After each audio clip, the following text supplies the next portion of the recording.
If Cat is able to keep playing like this, no one is going to want to face the Knicks. They look like a well-oiled machine right now.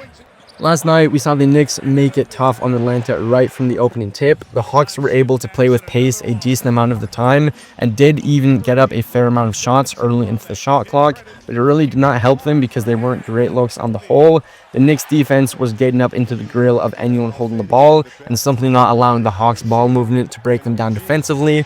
When that is happening, it is going to be next to impossible for Atlanta to generate any easy points. We saw CJ McCollum have his worst game of the series by far last night, and again for Atlanta, no one else has really been able to fill that void. So really just a bad night offensively, and it did start right from the beginning of the game with the Knicks' very aggressive defense.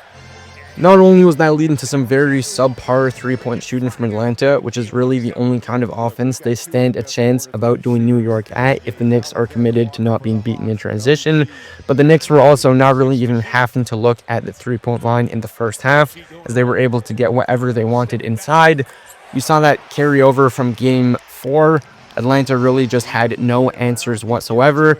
If they cannot respond in a big way in Game 6 at home, New York is going to be able to continue feasting inside, and then Atlanta's offense just likely isn't going to be able to generate enough points to even make it a close game. Another thing we saw carry over from Game 4 was Cat's play. That first half especially, the Knicks had a genuine two-man game with Brunson and Towns, which is going to make it not only very difficult on opposing defenses to pick between which of them to focus on, but it also does allow for guys like Josh Hart and OG Anunoby, who are great cutters, to create easy opportunities at the rim, especially when Cat is getting into his playmaking bag like he has been doing these past two games. If he's able to keep dishing out even 5-6 assists a game, that really does just open everything up for the Knicks offensively. New York was beating the Hawks defense in transition, the half court, and just about any configuration Atlanta could think to throw at them, and it is looking quite honestly like the Knicks have solved the Hawks problem. We obviously saw that blowout win for the Knicks in Game 1 before two collapses to go down 2-1 in the series. But these last two games, they've responded exactly how they've needed to. Atlanta has not even been able to keep it somewhat close in any of their losses, so I simply don't see them forcing a Game 7. The Knicks are playing some very quality basketball right now. One thing to note I've been very impressed by from the Knicks is they've been able to do a very good job of limiting the extent to which Atlanta is able to force Brunson into their offensive actions.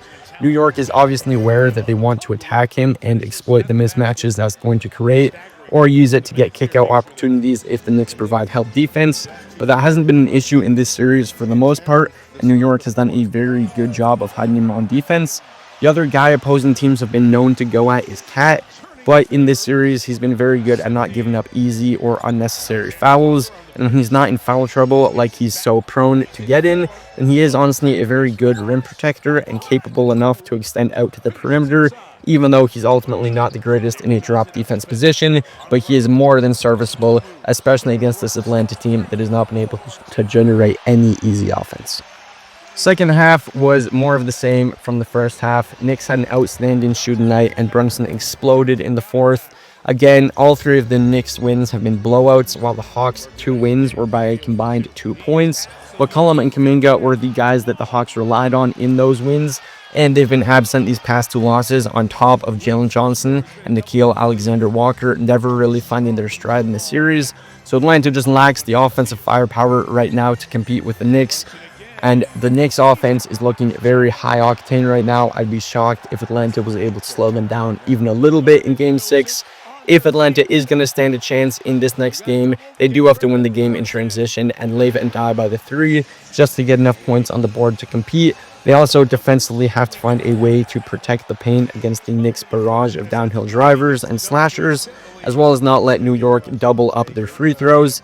In the regular season, free throw disparity can come from a lot of different things, but come playoff time with more physical games and the same teams squaring off for games on end, a team does not shoot twice as many free throws as you by happenstance, but rather as a result of poor defensive rotations and single passes in transition breaking down the defense, enough to necessitate fouling to prevent a guaranteed 2. So Atlanta really needs to clean things up on defense, as well as have an outstanding shooting night from 3 if they want to be able to compete in the slightest in Game 6. On the whole, I don't see the Hawks being able to extend this one to a Game 7.